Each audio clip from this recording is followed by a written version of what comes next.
Magandang umaga, kumusta po? Narito po ulit ang update natin para sa lagay ng ating panahon ngayong umaga po ng January 24, 2024 na kung saan sa ngayon ay patuloy pa rin na malakas po ang bugso ng hanging amihan dito po sa malaking bahagi ng Luzon habang ang shear line ay patuloy po na nakakaapekto dyan sa may Bicol region at easterlies pa rin ang umiiral dyan po sa may Visayas at Mindanao. At sa ating forecast, mula po sa kumpol ng kaulapan na nandito ay posible na may LPA na mabubuo at posible yan na lalapit o kaya ay papasok sa ating area of responsibility at babantayan po natin ang development nito kung matutuloy po o hindi at ito nga ang pinapakita ng forecast model natin pong ginagamit hanggang po sa susunod na 2 linggo. At sa lagay ng ating panahon,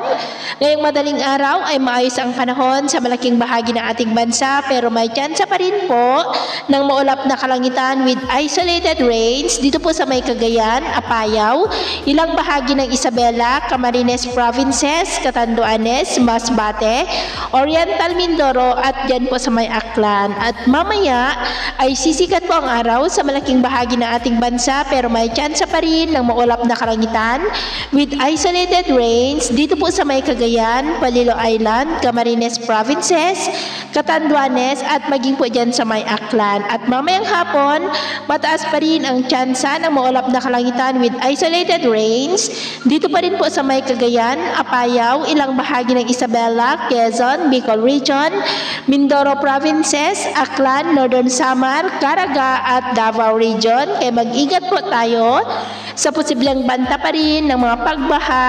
at pagguho ng lupa. At sa atin naman pong mga baybayin, dahil sa amihan ay matataas po ang mga alon sa baybayin ng Palawan, Central Luzon Seaboard, Ilocos Region Seaboard, Extreme Northern Luzon Seaboard, Cagayan Seaboard at maging po dyan sa seaboard ng Silangan ng Luzon, ang mga alon ay posible po na aabot hanggang sa 2.5 to 4 meters height. Kaya iwasan muna natin ang papalaot dyan sa mga may kulay pula para mas makaiwas sa mga sakunang pangkaragatan. So yun po ang latest update natin sa araw na ito. Ako po muli si James na nagsasabing sa kahit na pagsubok po na darating sa ating buhay,